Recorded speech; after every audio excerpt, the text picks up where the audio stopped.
It's at least nice and cool up, like about 1,500 foot, and the temperature is actually pretty nice. Like, so we're off to the beach now. Just go along the beach.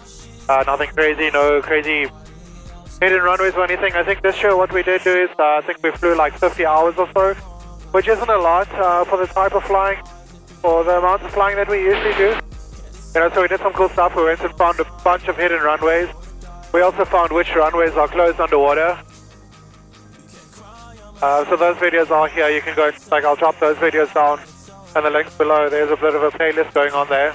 I joined a film club to be able to improve these videos, which is pretty cool. We actually made a documentary and entered, or like a weird like video documentary kind of thing, entered that into a film competition, which it got shown there, which is pretty cool.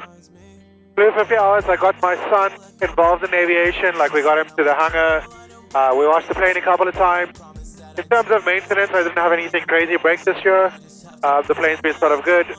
I do have a bit of a laundry list to do so in 2026. We need to definitely fix this. Maybe there's some other things I want to do in the interior here.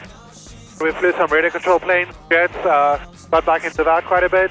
It's been difficult to try and sort of like manage family life and YouTube videos, etc. I think we put out like close on 30 pieces of content this year, like video-wise on YouTube, which has been pretty interesting. So that's been a pretty big learning curve, is like learning the cameras and all that kind of thing and trying to improve these videos.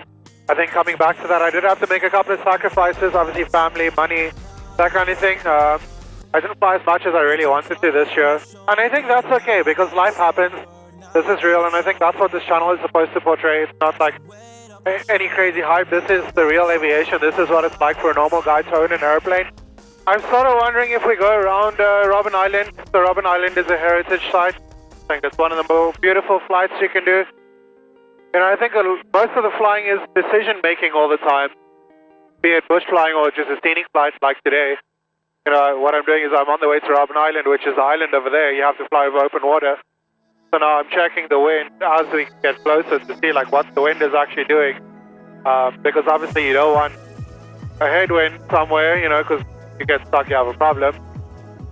You know, I think decision making, safety is number one. You have a family at home. Here we are now over open water.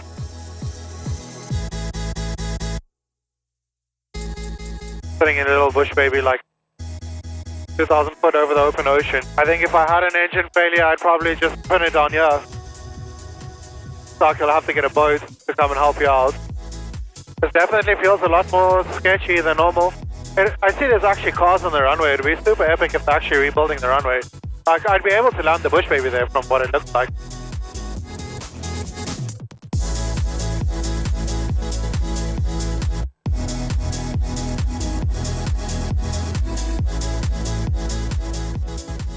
Gareth and his little Bushbaby messing around here like in the middle of the ocean.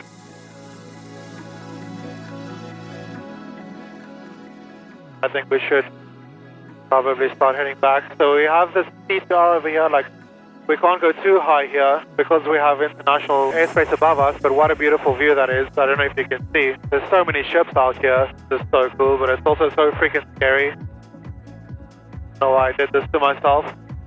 Like, if I had to have an issue, I'd literally just beeline it that way.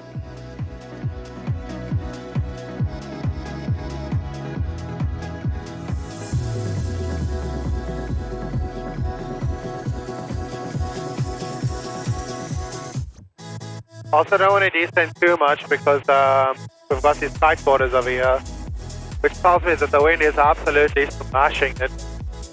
I think this is probably a good height. Oh, the wind is so blowing so much.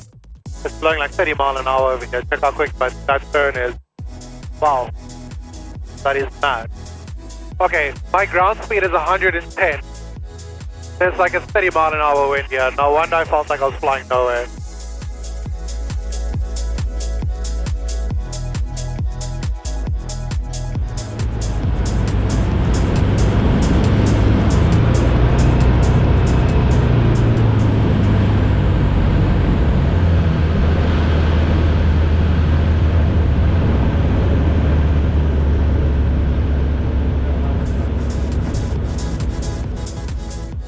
So, as my brother would say, obviously we can see you back at Stellenbosch and the planes in the hangar, so he called me out on that one. Yes, we are back in the hangar. The airplane's there. I'm gonna close this show off here. Lots more coming in 2026, and I hope for you